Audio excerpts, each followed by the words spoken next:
May 18th, 2025. Grass Shack Camp, Southern Arizona.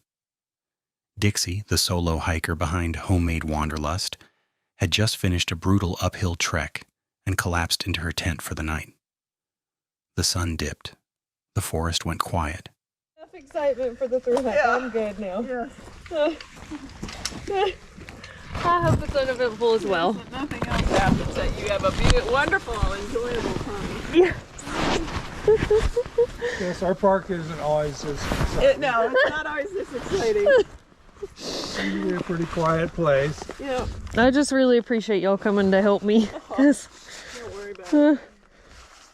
She prepped dinner, hung her food, filmed some shots for her channel, normal, peaceful. But just before dawn, the nightmare began. Rustling, then clawing. Dixie sat up, frozen. A skunk, but not a normal one, was pacing outside her tent. It hissed, it bit, it slammed against her shelter like something was wrong with it. No fear, no hesitation. It clawed through the mesh, circling like it wanted in.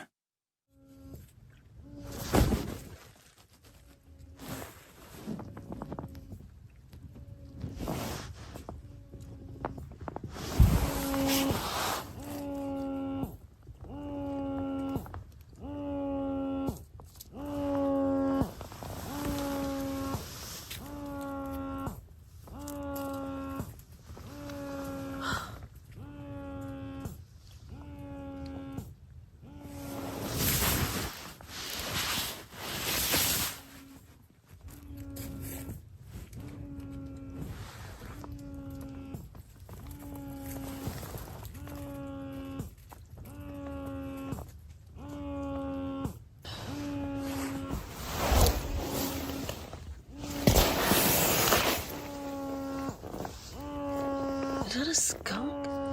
Hey, bro. Get. No. Get. Please don't stink up my...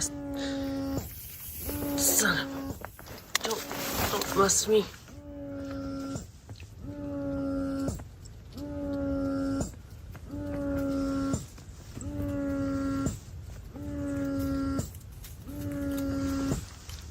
God, you two stink.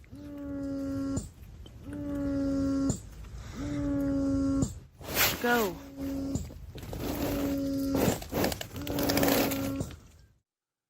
"There's a skunk attacking my tent," she whispered in disbelief. It kept coming back.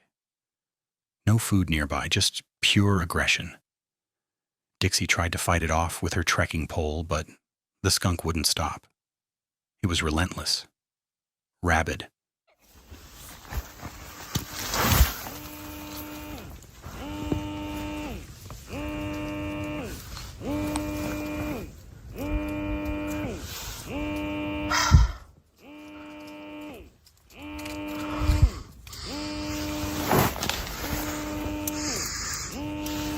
Get.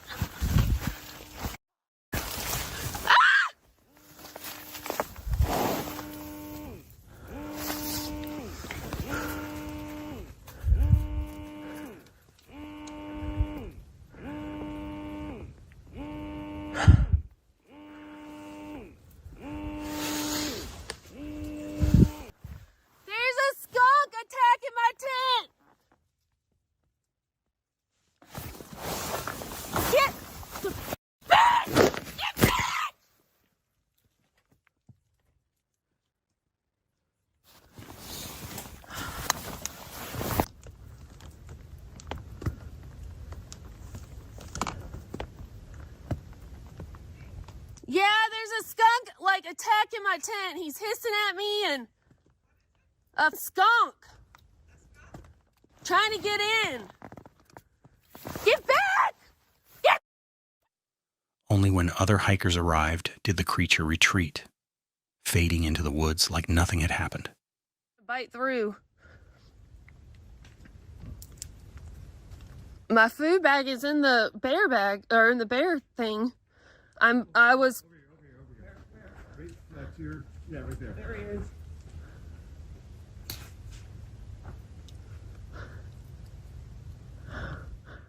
You think he has rabies? I'm so sorry to get y'all up, but like, I recorded this. I'm gonna show y'all him biting at this tent. Oh my God. I have never had anything like that happen. She survived, but the comments said it best. This video opens like a horror movie. July 4th, 2025, Haunted Grove Woods, UK. The team behind Paranormal Chambers set out to explore an abandoned W2 bunker buried deep in the forest. Legend said it was cursed. The gear said something was waiting. Knowlton, yeah, we did, yeah. Yeah. Yeah, it's just Back to this junction. Yeah. That side. We'll come up there with you because yeah, we're going we'll up have that a way. walk up. Yeah. Right, guys, we've just bumped into some more YouTubers. This is New Forest Paranormal. Hi, Say guys. hello. Oh, yeah. Nip over to their channel and take a look at them. They began with spirit boxes and EMF readers. Footsteps echoed through the trees. Words like cross and convent crackled through static. A warning or an invitation. Are you still with us? If you're still here, can you step towards this device again? The green light. The green light.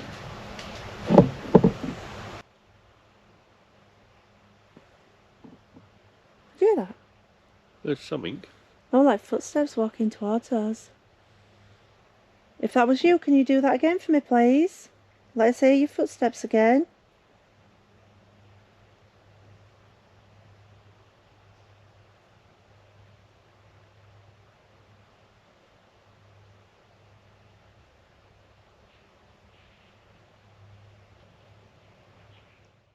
If you're still here, step toward the green light.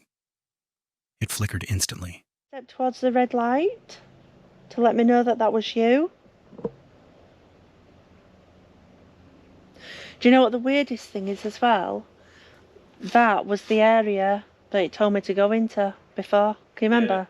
Yeah. Clockwise and then go forward, go back, whatever it said.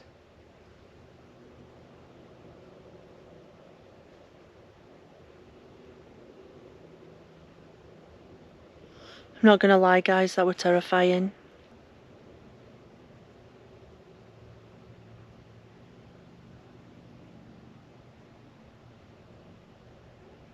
Right, we're going to be leaving this little area soon and moving on to the next part, to the next location.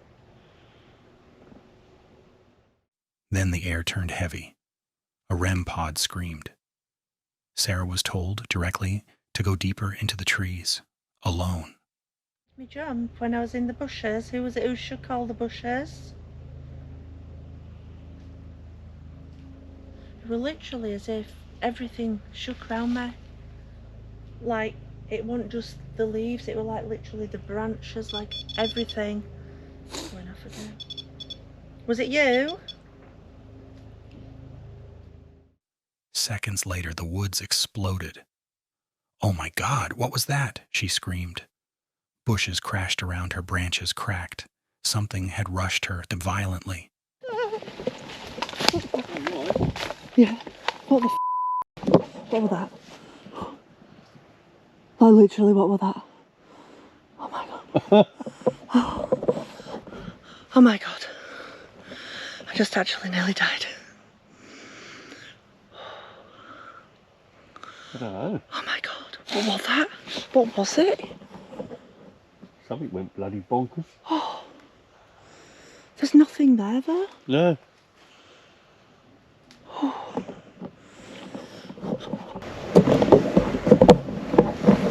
Right, I'm over in this little area on my own. Yeah. Right, I'm over in this little area on my own.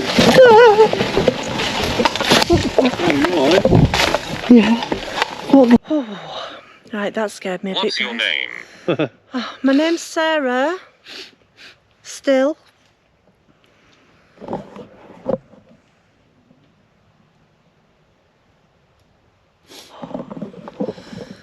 Yeah, do you know, like I say, I never run, guys. I think I run. What was it? Don't know what it was. I was literally in there and it felt like the whole of the bush just started shaking round me. But when her team ran to help, there was nothing. The forest was still dead. Sarah, breathless, admitted she nearly ran from the entire investigation, something she'd never done before. Shovel. Shovel. What the f was that? That was right behind me.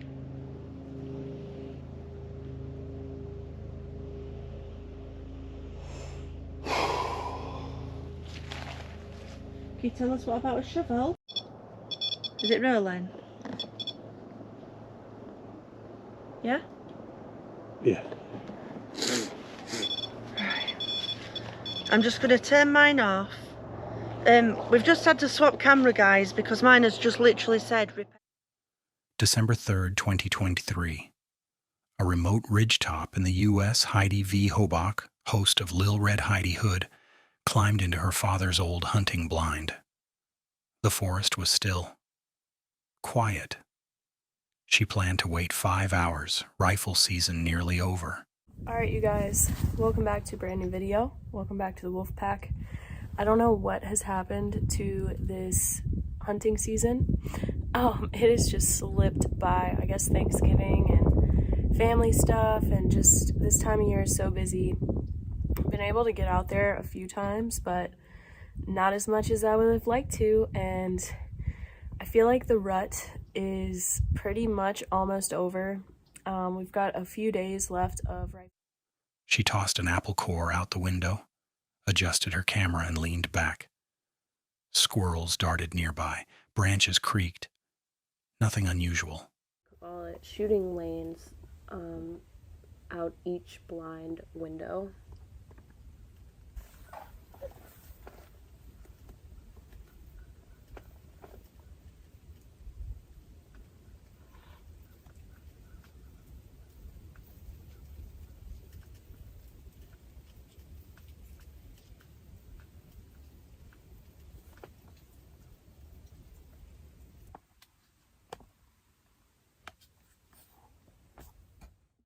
Until the silence broke.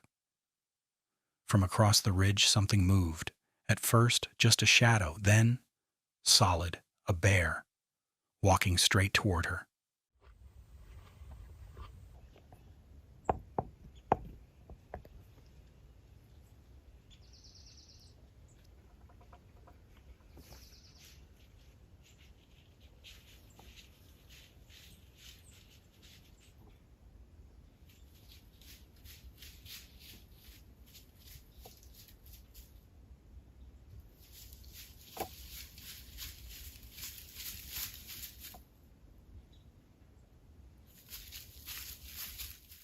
She froze. The blind had no elevation, no barrier, just a window.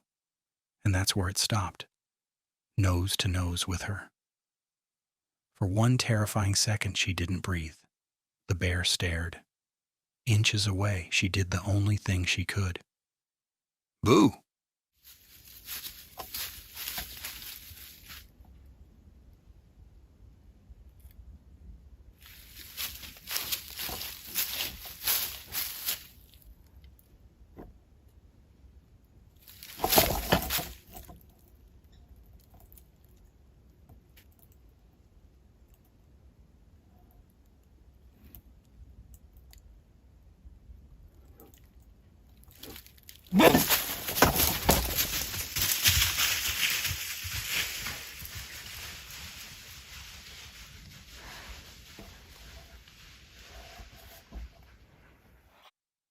The bear jerked back and vanished into the brush, crashing through the trees. It could have ended so differently. Heidi sat stunned, realizing one tossed apple had nearly rewritten her life. You guys, that's insane. That thing was literally like nose to nose with me, and I freaked out and I said boo. Oh my gosh, that was so crazy. I saw him running from like so far away, and he came literally straight to me, and my blind window is like all the way down, and he literally came and like looked in the window like at my face, and he was like making me this I don't know what he was gonna do. I was so scared. I should have probably waited and just seen like what he was gonna do, but man, that was crazy. It's like the only. That was crazy. Can't believe you let him get that close, and then you scared him away. Wow. May 30th, 2023. Deep in the woods, Jess, the voice behind her two wheels, arrived alone at a primitive campsite. No signal, no bathrooms, no one for miles. It was supposed to be peaceful. No freaking way. They paved this? Oh, this is luxurious. This used to be all a gravel downhill grade. Okay, it turns to gravel up here. Dude, that is really nice. That is really, really nice. This ain't bad. It's always awful when they just lay down fresh gravel through here and it's so deep and the whole bike just... She cooked dinner by the water, spotted a beaver, met a lone biker nearby. Then the migraine hit. I got, so this is a 10-inch skillet in the bottom of this. I got this from Moto Camp Nerd. I'll have it linked below. And then I have my little camp kitchen set up that I think I either got from Amazon or Walmart. I'm going to have it linked below, but super affordable, incredibly easy to clean. That's like my favorite thing, and very durable. So this is like my kitchen part, and then this is my burner. But I just keep them in this bag so it's all together. And of course, who can forget the cooler? This is a collapsible Coleman cooler. It's like a soft bag, so if you put ice in it,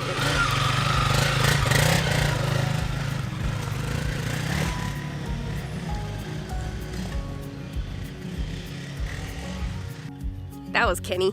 He's camping right next door to me. Such a fun bike. Well, one thing I wasn't really looking forward to tonight that kind of caught me off guard is starting to get a migraine. So I think Throbbing pain, nausea, dizziness. She tried to push through, but it was getting worse. No phone service, no backup. Just her, and a growing sense that something was off. Jess made a decision she never had before. She packed up and left. Not even dark yet. I don't feel good. I'm gonna pack up camp and head home. And it's an 1.5 hour ride home, and the sun is setting. And so it's not smart, but I'll keep you posted. I can't do this, not tonight. I can't believe I'm doing this, you guys. Seriously, for the first time ever, I'm leaving a campground before I've camped. I don't know what is going on with me. It does not feel good. I am not looking forward to the fact that I have to ride home. But as she zipped her gear, something massive shifted nearby. A bobcat, bigger than any she'd seen, watching her. Twisty country roads, and what's even more nerve-wracking is there is a bobcat running around here right now. That I've never seen that before. Check this out. I cannot believe that. Look at how freaking big that thing is. That's scary. Well, have fun on your adventure. I really like your bike, man. It looks great. Thank you. I really did not want to do this. Something about it just told me that I was like, you need to get out of here, man. You're not feeling well. You should probably just go ahead and go home. This sucks. I am so glad that I'm, close enough to home. I have an 1.5 hour ride, but we're gonna make it. Now, the only thing I can't figure out is why my cluster is like, this is so bright. Why is that so bright? I can't see anything. I don't know if there's a way for me to turn it down or what. All right, well, I'm really not feeling good, and I'm gonna have to focus on the road, so. Then came the ride home. 90 minutes winding back roads, a bright broken dash display killing her night vision. The migraine only got worse. By morning, she realized, heat exhaustion. But what lingered more was the feeling of being hunted and completely alone. Himalayan that I needed to remedy immediately. One of those was the Tripper navigation little cluster, the app that comes on the Himalayan. It was set to a different time. So I think it was set to a time in India, which was like a little over 12 hours or 11 hours. Damn, riding 90 minutes home in the dark with a migraine sounds awful. I'm glad you made it home safe. August 31st, 2025. Deep in the wilderness of Canadian Crown Land, Paralympian Lisa Franks settled into her camper van beside a river. Alone, silent, peaceful, until just after midnight. A thunderous bang slammed against the front of her van. The vehicle rocked. Lisa froze, convinced someone was trying to break in.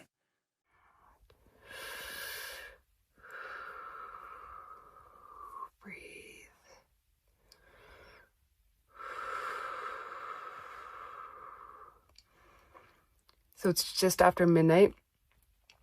I'm in my camper van and I just had the biggest fright I've had in 4 years of van life. I'd gone to sleep around 11 o'clock and I hadn't really fallen into deep sleep. And I heard this bang on the front of my vehicle. And then I could feel that my vehicle was being pushed. And I am just camping out on Crown Land right along a river. There's farmland nearby, but I haven't seen anybody. She shouted no reply, no footsteps, no voices, just more hits. This time against the back window, right beside her head. She grabbed her phone and key fob, flicking the locks to make noise. Anything to scare off whoever or whatever was out there. Another blow, another violent jolt. She sat in total darkness, heart pounding, paralyzed in fear. By like banging on the front of my van.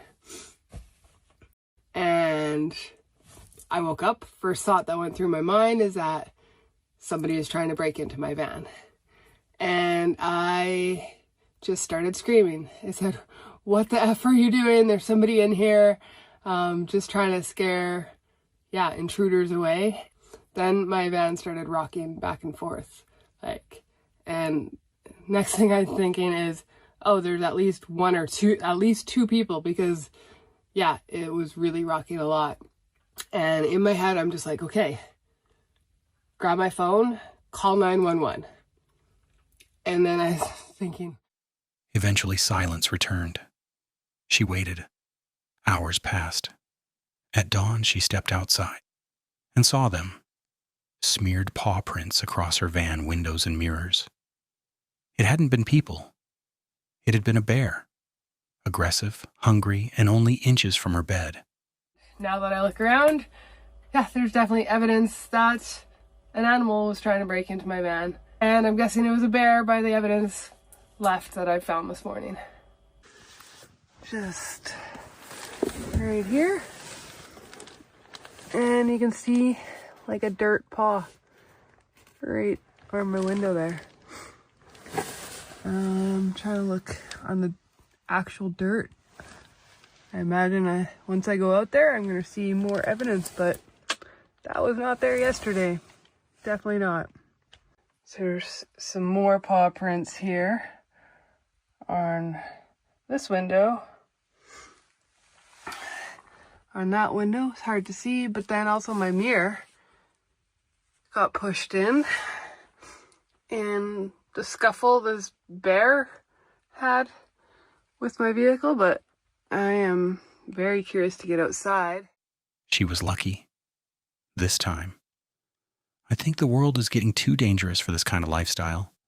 It's sad and unfortunate, but true. August 24th, 2025. Natalie from Natalie Outdoors NI arrived alone at a remote cliffside on the northern Irish coast. Her goal? Wild camp by the shoreline. Document the beauty and avoid attention.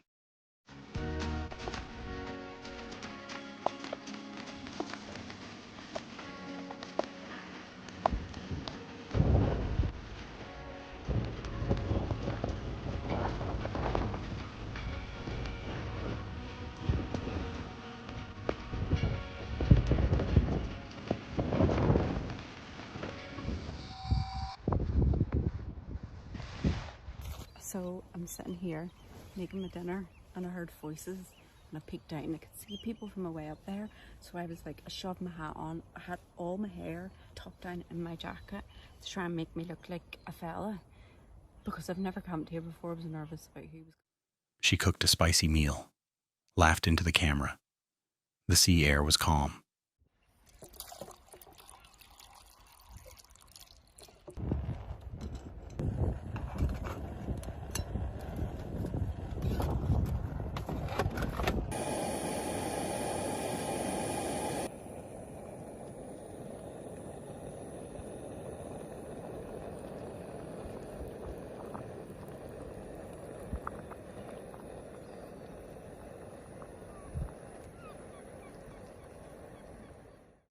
Then came voices.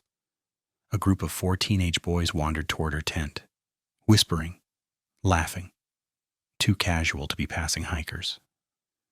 Natalie peeked out and greeted them.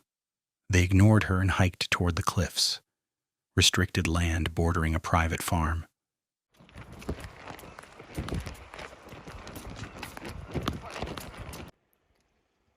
So there was a group of 4 people coming towards the tent. I realised it was 4 teenage boys, and you could hear them whispering and getting on. I ended up poking my head out and saying hello, and they headed up the hill to the cliffs behind me. Now up that way it's access to a farm, so you can't, there's no public access up there, so I'm guessing they live there.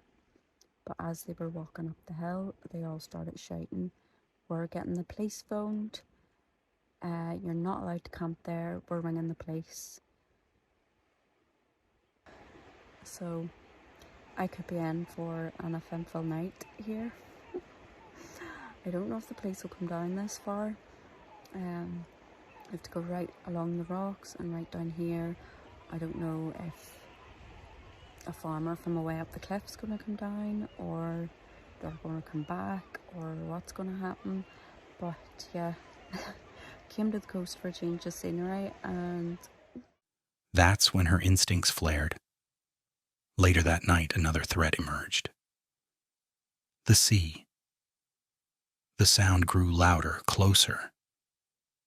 She'd checked the tide charts, but the water was climbing faster than expected. they're shouting. Could see them going home and actually telling someone. I think it's just teens being teens. The ears open anyway, because if I hear a voice saying, "Excuse me," I'll shit myself. Sorry, I shouldn't say that actually, because in my previous video I said I was shitting myself and got told off because I was also casually enjoying my dinner, because you're not allowed to eat and be. By 1 a.m., the grass from earlier had vanished beneath waves. Her tent sat in damp sand. No police, no teenagers. Just wind, drizzle, and encroaching water. And it's quite windy. Like you would think it's an autumn's day. I know that's what it sounded like anyway. It could be a different story when I open the door. I need a coffee badly.